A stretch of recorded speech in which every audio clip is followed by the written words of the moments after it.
Otro día sin vientos de invierno nos lleva a otro video de teorías sin confirmación, pero que al menos yo veo bastante posibles o mínimo entretenidas.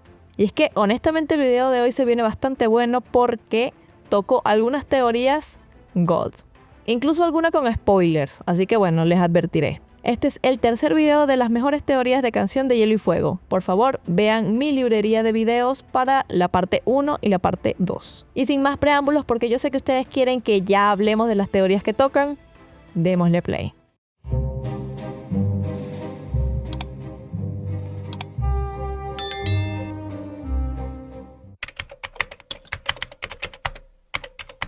Una teoría muy curiosa y que además encaja muchísimo con los temas de la saga es la de que Tywin Lannister fue quien mandó a construir el túnel secreto que conecta a un establo cualquiera ubicado a unas cuadras de la colina de Rhaenys con el burdel de Chatalla. Este túnel lo descubrimos cuando Tyrion lo usa para visitar a Shae sin ser visto, y Varys menciona que fue construido por una mano del rey que era demasiado honorable como para entrar a un burdel por la puerta principal. Y claro, desde ese momento muchos fans empezaron a preguntarse quién fue esa mano. Y uno de los nombres que más sentido tiene, sin duda, es Tywin. La razón principal por la que esta teoría gusta tanto es porque encaja perfectamente con el tema de la hipocresía de Tywin. Durante toda la historia, Tywin desprecia a Tyrion por acostarse con prostitutas, lo humilla, lo castiga, le repite constantemente que ese tipo de comportamiento deshonra el nombre Lannister. Tywin despreciaba a su propio padre por estos comportamientos y por dar joyas a estas mujeres. Pero al final de Danza de Dragones descubrimos que Tywin no solo estaba en su habitación con Shae, la misma prostituta con la que Tyrion había estado, sino que también le permitió usar su cadena de mano del rey, una joya no solo valiosa, sino que también símbolo de estatus. Y todo esto deja bien claro que Tywin no era tan distinto a su hijo o a su padre como él mismo quisiera pensar. A la verdadera naturaleza de Tywin, por supuesto, también se le suman otros factores. La mención a Chatalla es muy llamativa porque da a entender que solo ella se ha encargado de resguardar el secreto del túnel. Ella lleva algún tiempo en Desembarco del Rey, pero no es tan mayor como para haber precedido a Tywin o a Jon Arryn como manos. No sabemos su edad, pero tomando en cuenta que Alayaya, su hija, tiene entre 15 y 20 años, podemos estar casi seguros de que ella no tiene más de 50. Edad perfecta para que a sus 20 o 30 años pudiese estar a cargo de su casa del placer y congeniando con cualquiera de estas dos manos. Otro detalle es que Varys sabe quién mandó a construir ese túnel, y Varys solo llega a Poniente en la época de Aerys, cuando Tywin era mano. Si el túnel fuera muy antiguo, sería raro que Varys pudiera estar tan seguro de quién lo hizo. En cambio, si se construyó en tiempos relativamente recientes, cuando él ya estaba en la corte con todos sus espías, tiene más sentido que supiera exactamente quién dio la orden. Adicionalmente, un túnel de esas características no se construye en un día. La mano que la mandó a construir ya tenía un tiempo cómodo en su puesto y esperaba estar en el cargo el tiempo suficiente para darle uso. Solo Tywin ocupó el cargo durante mucho tiempo bajo Aerys, y Robert solo tuvo a Jon. Eso reduce el campo a 2 hombres. Jon estaba desesperado por tener un heredero, y Lysa estaba con él en la corte. ¿Por qué iba a desperdiciar la oportunidad de engendrar a un hijo con su joven esposa cuando necesitaba un heredero con tanta desesperación? Claro, era un matrimonio infeliz, pero para Jon la producción de herederos era su principal preocupación. Desperdiciar recursos y energía que ya probablemente no tenía debido a su edad en acostarse con otras mujeres simplemente no tiene sentido. Mientras que Tywin era un hombre más joven y, más importante, estaba solo en Desembarco del Rey. Joanna Lannister no acompañaba a su marido a la corte debido al terrible historial de comportamientos impropios de Aerys hacia ella. Tywin pasó la mayor parte de su mandato como mano separado de su esposa, y como ya sabemos, no está por encima del uso y disfrute de prostitutas, aunque su orgullo le impide aceptarlo abiertamente. Por otro lado está la propia motivación de Varys para contarle la historia a Tyrion. Varys no hace comentarios al aire por conversar y ya. Si la mano responsable del túnel es Jon Arryn, eso no significa nada para Tyrion ni para nosotros como lectores. Si es Tywin, la información es mucho más significativa y una pista temprana de la verdadera personalidad e hipocresía de Tywin. Además, algunos fans creen que Tywin solo habría empezado a usar burdeles después de la muerte de Joanna, su esposa, que parece haber sido la única persona a la que realmente quiso. Joanna muere en el 273 y Varys llega a la corte unos años después, alrededor del 278. en plena paranoia de Aerys. Si el túnel se construyó en ese periodo, las fechas encajan bastante bien. La descripción de la habitación en el burdel de Chatalla también es bastante Lannister. Rojo y oro en todo, desde el mobiliario hasta las vidrieras de la ventana. Si él hizo construir este túnel y esta habitación según sus especificaciones, tiene sentido que lo hiciera de acuerdo a los colores de su casa. Y por último, pero quizás no menos importante, Marae. Hay una joven mujer que trabaja en el burdel de Chatalla que tendría la edad justa para haber sido concebida cuando Tywin era mano. Es demasiado mayor para el mandato de Jon, pero justo para el de Tywin, rondando los 20 años de edad. Tyrion la conoce y la describe como bellísima, de cabello rubio, casi platino, ojos verdes y curiosamente sabe leer, además de tener un carácter frío, muy propio de su padre. Obviamente ya saben a dónde voy con esto. Para muchísimos fans, esta mujer es la hija bastarda de Tywin Lannister. Yo no estoy segura de esta teoría, pero tampoco la descarto. Aquí todo el mundo es hijo secreto de todos. Y esto conecta con otra idea interesante. Tywin no es tan frío ni tan desapegado como muchos personajes creen. Él quiere dar esa imagen, la del león orgulloso que no se deja llevar por las debilidades. Pero en realidad toda su vida está marcada por inseguridades, orgullo herido y necesidad de control. Ordenó atrocidades terribles como la destrucción de los Rhaen y los Tarbeck, no solo por estrategia, sino porque necesitaba que el mundo lo respetara. Ordenó el castigo brutal contra Tisha porque sentía que el matrimonio de Tyrion con una chica de baja cuna era una humillación personal. Y por eso mismo, que él también tuviera vicios ocultos encaja muchísimo con su personaje. Odia en Tyrion las mismas cosas que odia en sí mismo. Ahora, hay que decir que no todo el mundo está convencido de que Tywin construyera el túnel. Al final, como muchas cosas en Canción de Hielo y Fuego, el autor detrás del túnel nunca se confirma. Pero la idea de que Tywin Lannister, el hombre que más despreciaba las debilidades de los demás, mandó a construir un túnel secreto para ocultar las suyas, es exactamente el tipo de ironías que a George R.R. Martin le encanta escribir. Así que yo a esta la doy casi por verdadera. Otra teoría bastante conocida, aunque mucho más debatida, es la de que Ser Duncan podría ser Manos Frías. Alerta de spoilers. Esto obviamente contiene spoilers de la vida de Ser Duncan y de Egg, así que ustedes ya saben. Van a ver cuál es el final de estos dos personajes. Fueron advertidos. Esta es una teoría que mucha gente no cree, pero tiene suficientes detalles curiosos como para que valga la pena analizarla. Sobre todo porque mezcla personajes de épocas muy distintas y conecta las historias de Dunk y Egg, la Guardia de la Noche y la trama de Bran.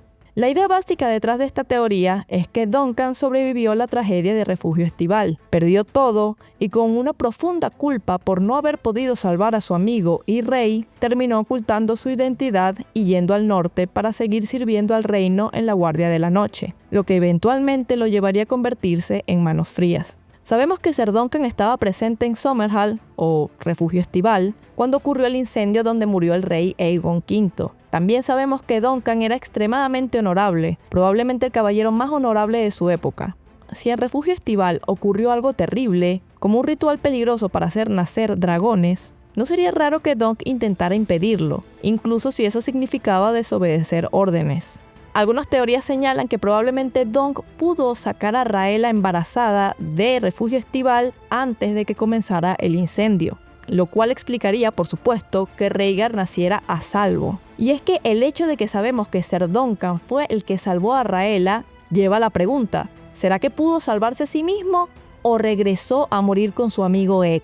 No lo sabemos. Si Dunk rompió su juramento como guardia real para hacer lo correcto y salvar a Rhaella, eso podría haberlo llevado a sentirse obligado a exiliarse o a tomar el negro para expiar su falta. Y ahí entra la Guardia de la Noche. Duncan ya ha viajado al norte años antes, cuando acompañó a Aemon y a Brynden Ríos, también conocido como Cuervo de Sangre, al muro durante el reinado de Egg. Eso significa que conocía el lugar, conocía la orden y sabía lo importante que era. Si perdió a su rey, a sus amigos y su propósito, no sería raro que decidiera ir allí para seguir sirviendo al reino hasta el final. Desde ahí la teoría dice que durante una expedición más allá del muro, Duncan murió luchando contra los otros, y que fue devuelto a la vida como Manos Frías para seguir protegiendo al reino. Esto también encajaría con el hecho de que Manos Frías no parece un espectro común, no actúa como los espectros normales, no está fuera de control y parece servir a un propósito mayor, probablemente ligado a Brynden Ríos y a los Hijos del Bosque.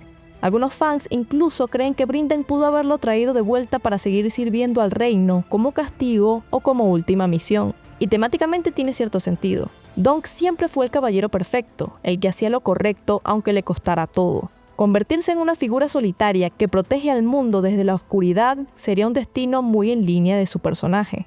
El problema es que cuando miras los detalles, comienzan a aparecer muchas grietas en esta historia, o más bien en esta teoría.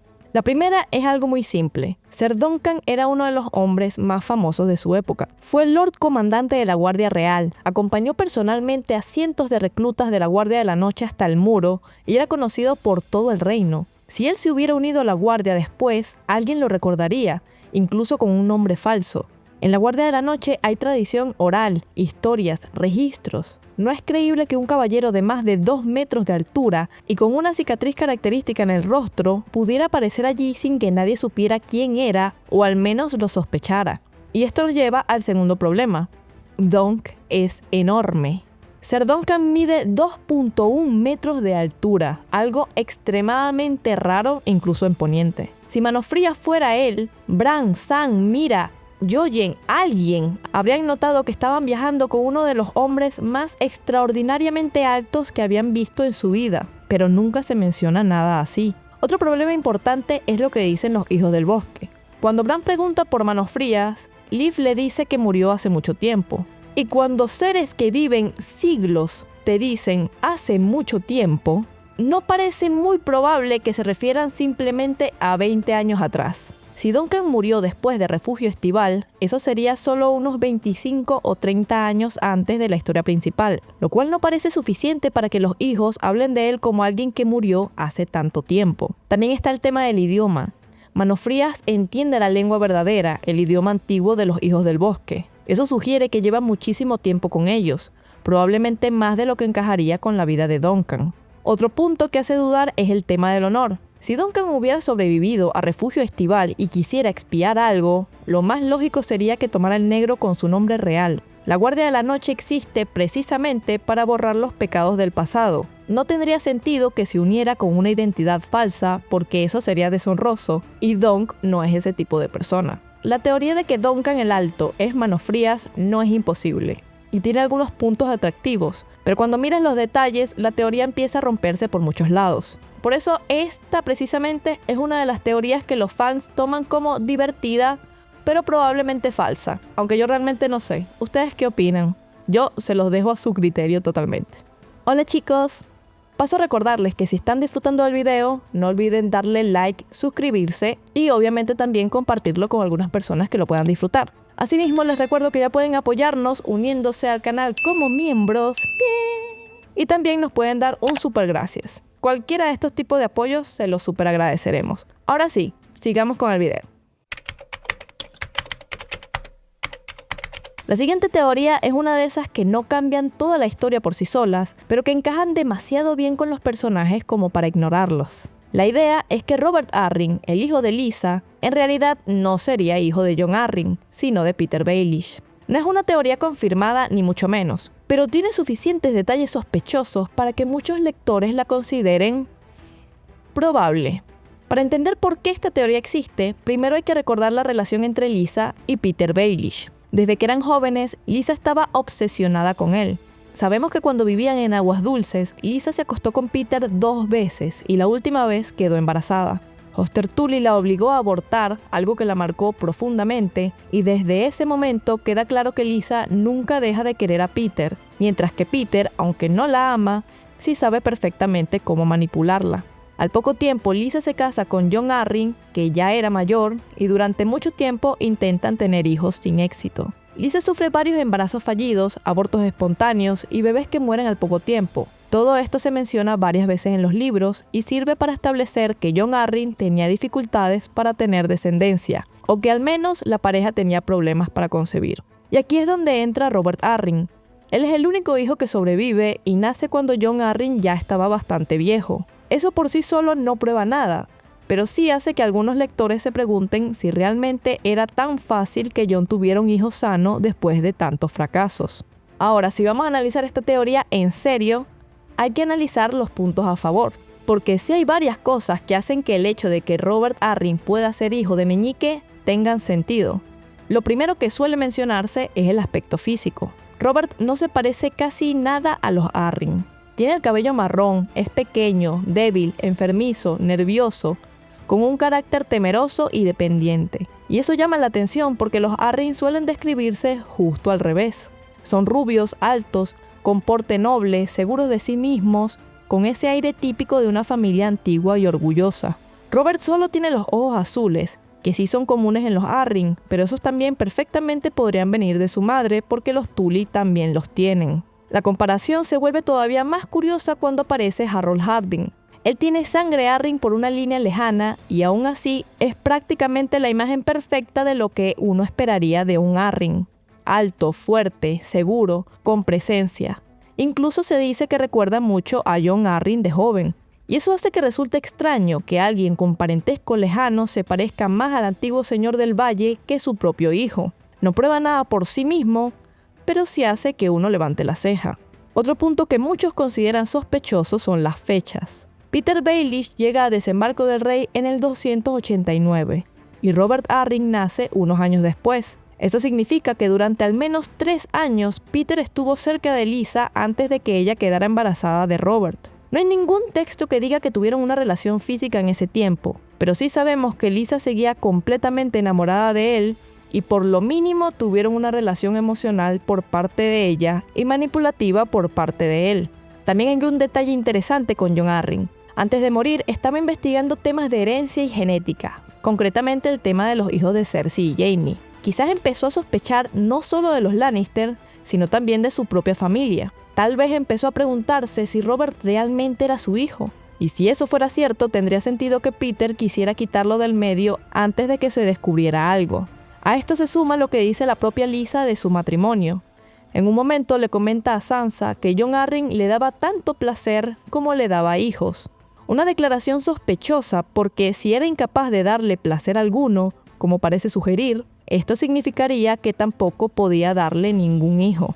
Ahora, con todo esto dicho, también existen explicaciones razonables y argumentos bastante sólidos en contra de la teoría, y algunos son muy difíciles de ignorar. El primero es que Jon Arryn sí podía tener hijos. Antes de casarse con Lysa, tuvo 2 esposas y una murió dando a luz, lo que demuestra que puede engendrar un hijo. Con la otra no tuvo descendencia, pero eso no significa que fuera completamente estéril, solo que tenía problemas, algo que además encaja con la historia de su matrimonio con Lysa. Y eso conecta con otro punto importante. Los Arryn son una familia conocida por mantener la sangre muy pura. Son una de las casas ándalas más antiguas y orgullosas, y durante generaciones se han casado dentro de la nobleza para conservar el linaje. Eso suele implicar bastante endogamia, y en la saga, así como en la historia, ya hemos visto muchas veces que eso puede traer problemas de fertilidad, abortos, hijos débiles o enfermizos, o si no, tan solo vean a los Habsburgo o a la dinastía Ptolomeica.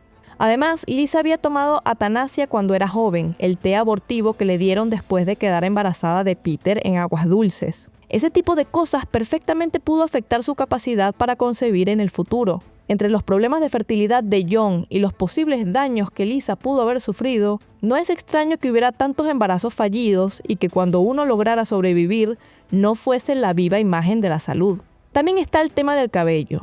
Robert es moreno, sí, pero eso no significa automáticamente que no sea hijo de Jon. El cabello marrón puede venir perfectamente de Hoster Tully, que también tenía ese color. En esta saga los rasgos familiares son importantes, pero tampoco son matemáticas exactas en todo momento. Y en cualquier caso, si a matemáticas exactas vamos, su abuelo tiene cabello castaño. Fin.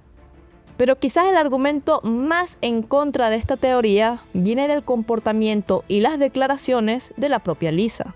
Ella está obsesionada con Peter, enamorada perdidamente de él hasta el final. Si existiera la más mínima posibilidad de que Robert fuera su hijo, es muy difícil creer que ella no lo habría insinuado o no lo habría dicho en algún momento. Y sin embargo, incluso cuando confiesa todo antes de morir, no dice nada parecido. Al contrario, lo que dice es que quiso darle un hijo a Peter cuando eran jóvenes, pero que se lo arrebataron.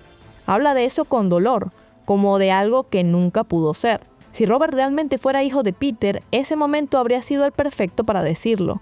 Y no lo hace, de hecho lo niega. Eso hace pensar que lo más probable es que en Desembarco del Rey, Peter y Lisa solo compartieran promesas y susurros, como ella misma comenta, pero no una relación física real. Por otro lado, Peter es ambicioso, pero también es muy cuidadoso y acostarse con la esposa de la mano del rey habría sido un riesgo enorme. Además, tomemos en cuenta que no hacía falta, él no se sentía atraído por Lisa. Así que lo más probable para cuidarse él y también para evitar hacer algo que él no desea, era simplemente mantenerla deseando el momento en el que por fin pudiesen estar juntos. Eso también explicaría el que Lisa no aceptara acostarse con él antes de que se casaran. En Tormenta de Espadas, Peter quiere esperar a casarse con Lisa frente a toda la corte, obviamente para que su matrimonio tenga más legitimidad, y le propone acostarse juntos antes de legitimar el matrimonio. Pero Lisa se niega, lo que da a entender que no se han acostado antes así. Así que, al final, la teoría de que Robert Arryn es hijo de Peter Baelish no es imposible. Hay detalles que la hacen sonar creíble, sobre todo en lo físico, en las fechas y en la relación entre Lisa y Peter, pero también hay explicaciones bastante sólidas dentro de la historia para todo eso, sin necesidad de que haya otro hijo secreto de por medio. Y como pasa con muchas de las teorías de Canción de Hielo y Fuego, probablemente nunca tengamos respuesta. Pero definitivamente es el tipo de duda y coincidencia que George R.R. Martin acostumbra dejarnos por ahí, para tenernos con la duda. Vamos a terminar con una de las teorías más populares sobre Vientos de Invierno, y también una de las más satisfactorias si llega a cumplirse. La teoría de la segunda boda roja, o como también se llama, la boda roja 2.0. La idea general es bastante simple. Así como la primera boda roja fue una traición planeada por los Frey, los Bolton y los Lannister contra los Stark y los Tully, esta segunda boda sería todo lo contrario.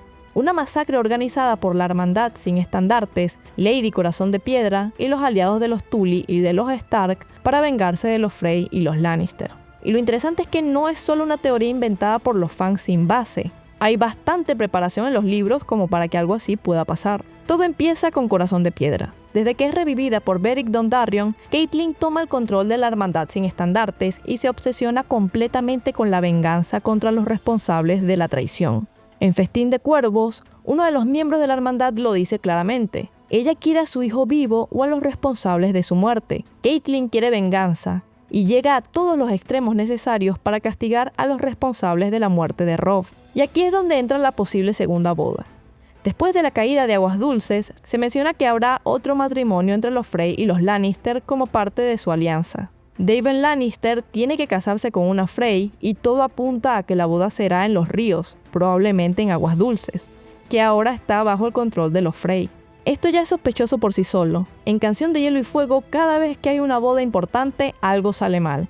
Y tampoco es lo más inteligente del mundo hacerla en Aguas Dulces. Pero lo que hace que esta teoría sea realmente fuerte es que hay varios personajes clave en la zona y que podrían participar en la emboscada. Por ejemplo, sabemos que la Hermandad sin estandarte sigue activa en los ríos y que tienen espías infiltrados. Uno de ellos es Tom Siete Cauces, el cantante que está dentro de Aguas Dulces y que puede pasar información a la Hermandad.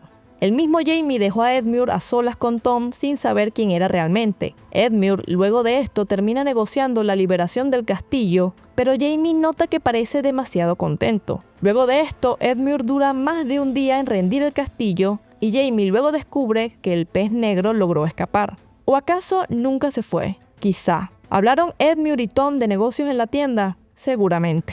Edmure seguro tiene información bastante importante consigo.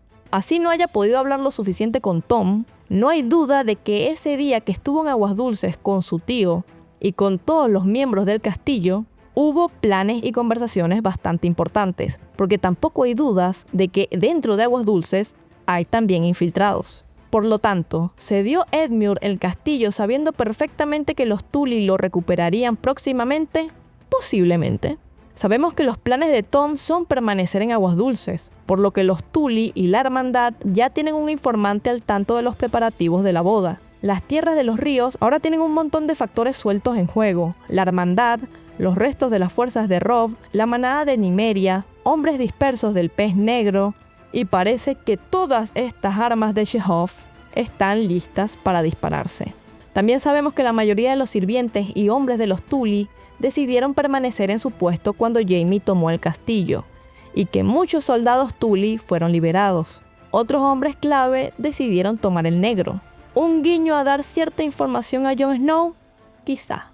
El mismo Jaime admite que probablemente la mayoría no cumpla su juramento de lealtad a los Frey. Es decir, el castillo todavía está lleno de leales Tully.